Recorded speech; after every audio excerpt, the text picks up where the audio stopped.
Good morning, you beautiful people. So today I'm starting off a bit differently.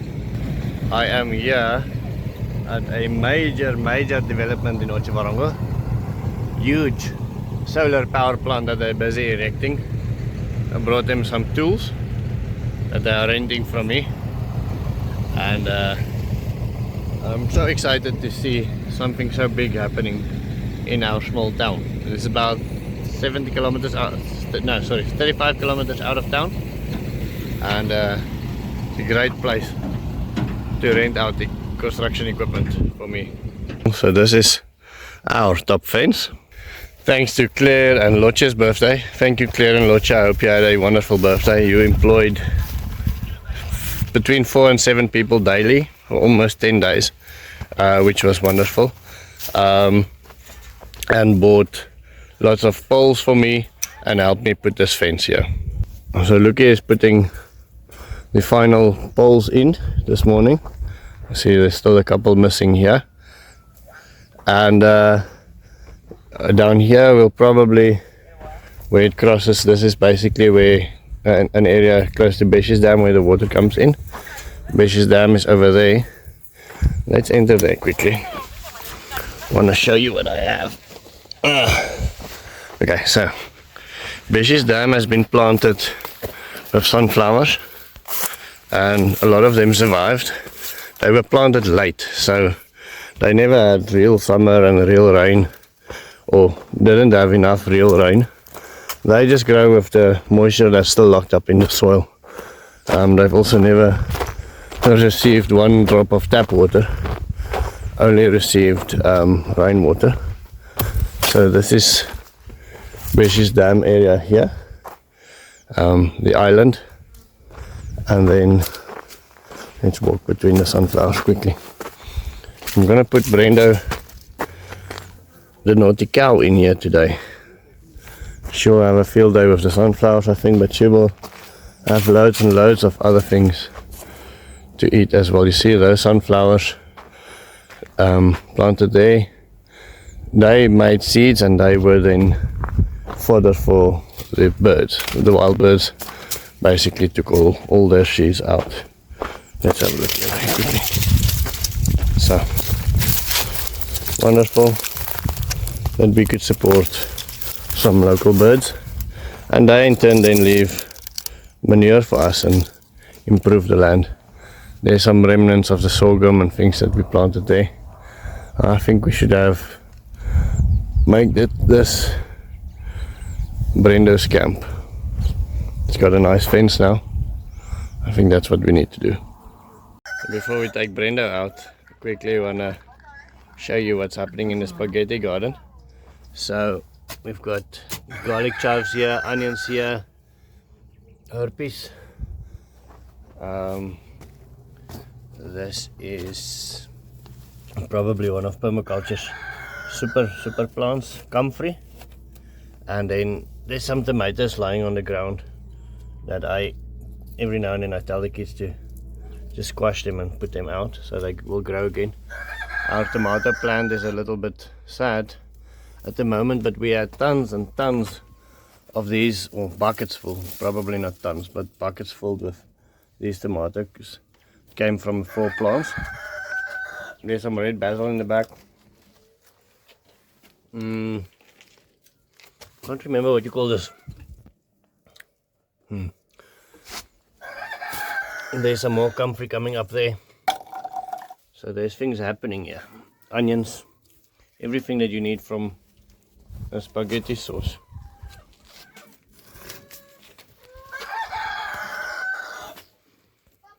Yo, I'm coming. So I thought my idea of putting Brenda in that camp is a new idea. Apparently they had her in there this morning and she got out. So she needs a better solution than that. Who's your Brendo? Who's your Brendo?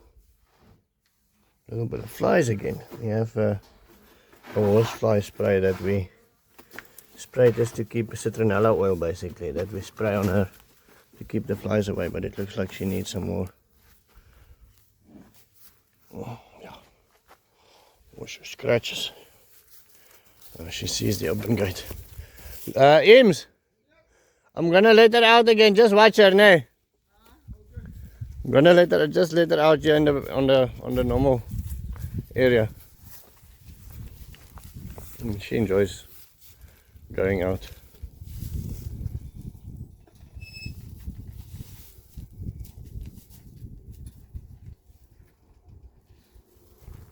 Did any of those plants come up yet?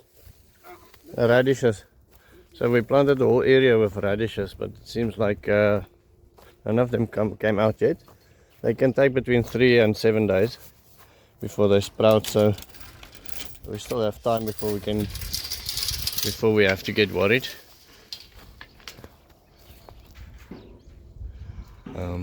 See, we mulched that area quite well as well, and so within the next day or two we should see little babies coming up. Here you go, there you go, there they are. Eames just didn't see them yet. Eames, they are here. They are out. Not all, not everywhere, but there is some. There you go. Okay, we must just keep watering.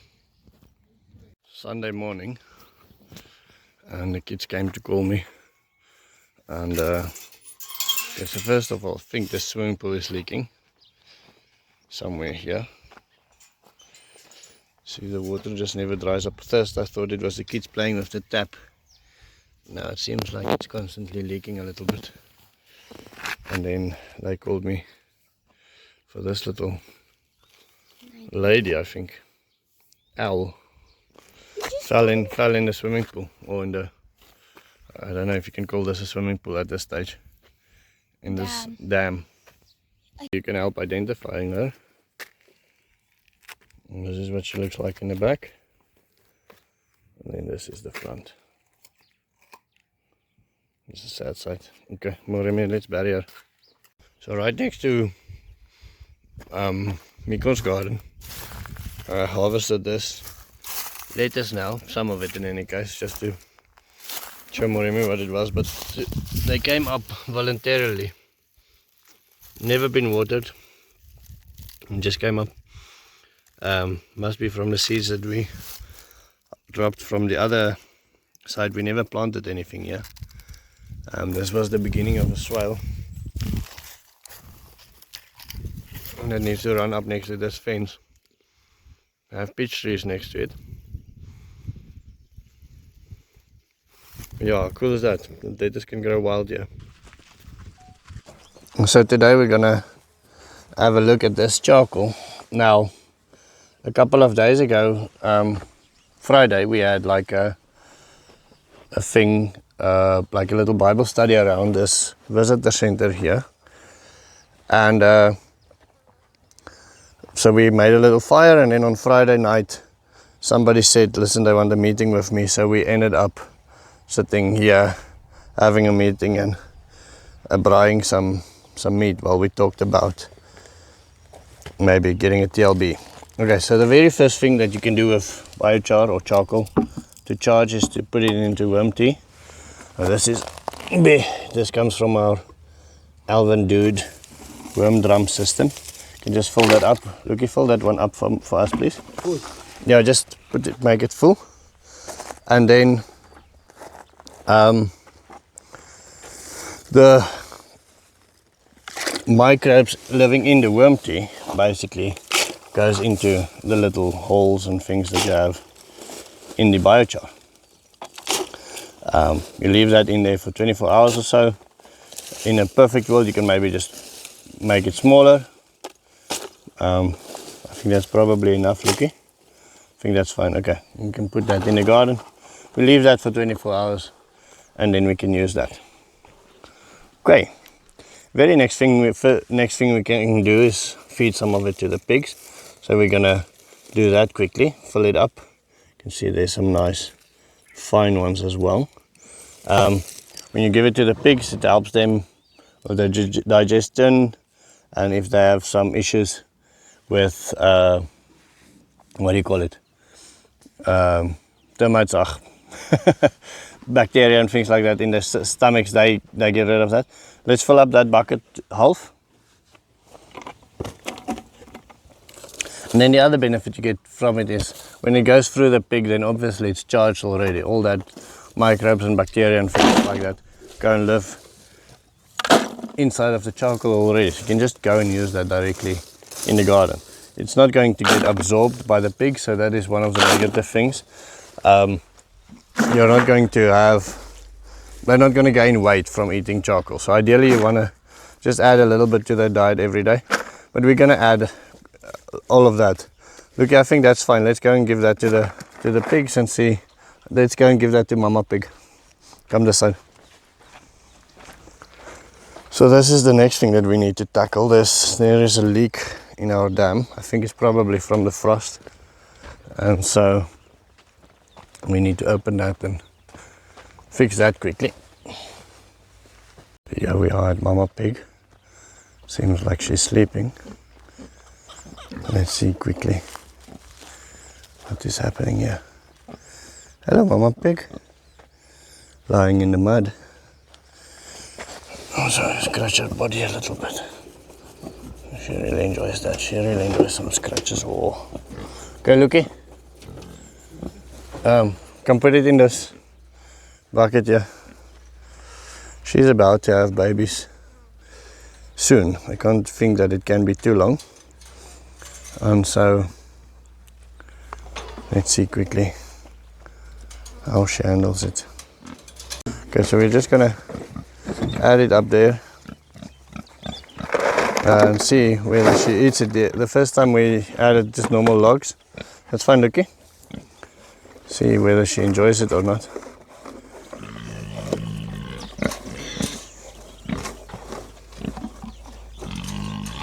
And I really just finished all of the charcoal the previous time. And then we started adding to their daily food. And then you get nice black pig poop. Lookie, another plan, come here. Let's take some of the pig manure and put it with the worm in the worm drum. Maybe fill in half the bucket with the pig poop. So what we'll do is we'll take the pig poop. Now the pigs have got a nice thing that they do. They poop in a corner, so you can always find that. Take some of that pig poop and then add that to the worm tea to make that charcoal more nutritious. Don't you have a shovel? Miskien 'n grafie. Shovel. Yeah, take that one. Take a shovel. Okay, you can do that. That's fine. Just not so much. Just like that, yeah. Yeah, I think that's enough. Okay, sharp. And we add that to the worm drum, to the worms, and see how they handle that. So we're gonna add the pig poop here with the charcoal.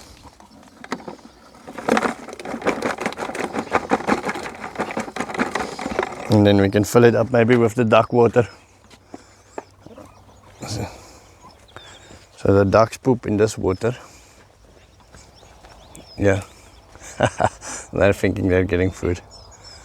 So the ducks poop in this water here. And so there's lots of nutrients in there as well. Okay. I'll say. Yeah? Put it there. Aye. Donkey wants to come in.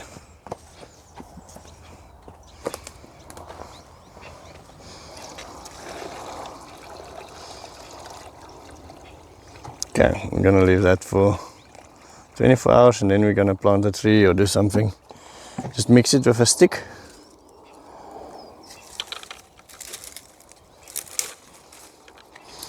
And that will give then a chance for, see the little bubbles there?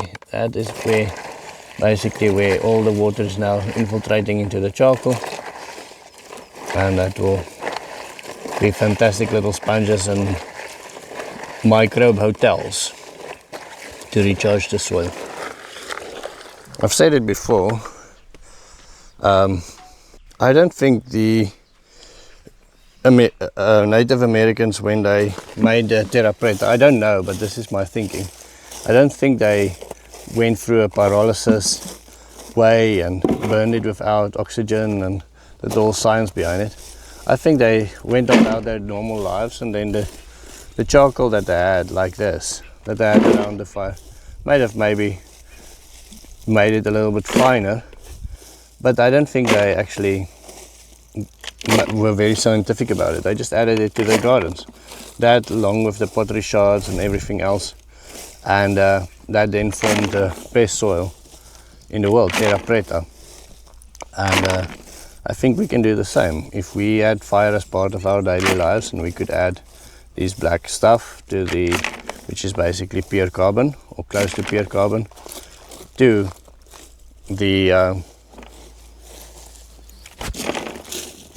the garden every time.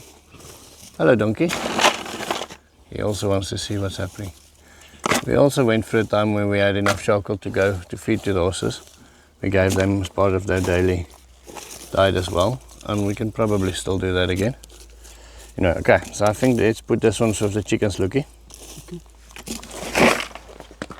So we have chickens and bunnies in here. This is the newest bunch of bunnies.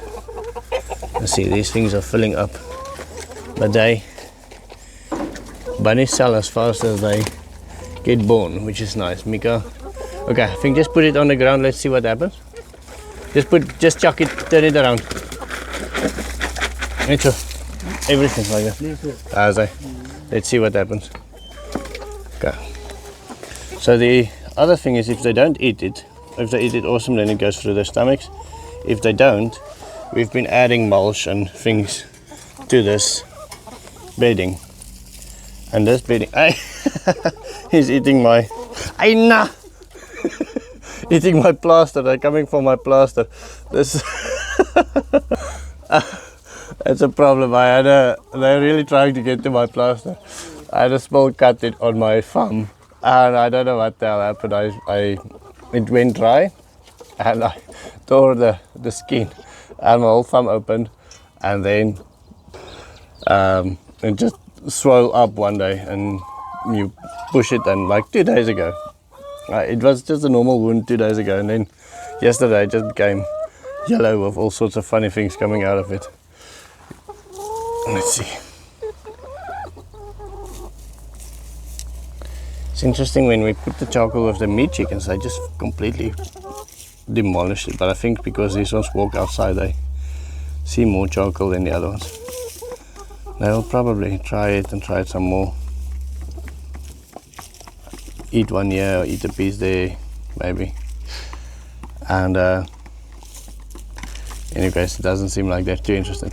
But this will become part of the bedding, and then that will become part of the compost, and that will become terra preta at the end of the day. The chickens will manure on it, and they manure in the bedding. You can see here lots of manure, and all that nutrients will then get sucked into the chicken compost, basically. Now you tell me how that bunny got up there. Did it jump? Did the kids move it? How did that happen exactly? I really like cooking with fire, and just adding the young ladies. What is happening? Hello, Mick. You think they'll eat the charcoal? No. No? No. I also don't think they're going to eat the charcoal. It's a potato. Get me one potato, let me have a look. They call these bunny fluffy potatoes. Let me show you a fluffy potato. Did you put the bunny up there? Huh?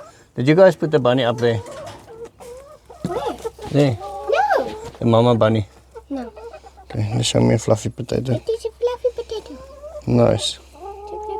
What's her name? I don't know. You don't know. The black one has got a name. Yes, that one is potato. No fluff ball, and then Fluff ball, and the other black one is potato. Is potato, and this one? We call him Snowball. Snowball. Okay. So we are trying to migrate to meat bunnies. I actually found somebody with meat bunnies, and they said they'll exchange me for some worms, but then they went quiet. So I have to follow up on that. See if I can get some meat bunnies. But I think us giving them names is probably going to be a problem at the end of the day. The meat bunny idea. So just before I run away, I give an update on the greenhouse. So Wally's sunroom over here. This is some cuttings of a strangler fig that we found next to the road. Just pushed them into the ground. We didn't even give them growth hormone or anything like that. And most of them started growing. So I'm quite happy about that, I must say.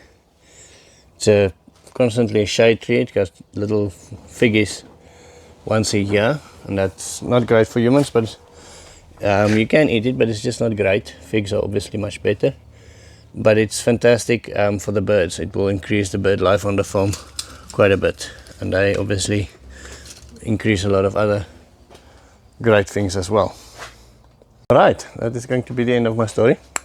I will see you tomorrow. Have a wonderful day.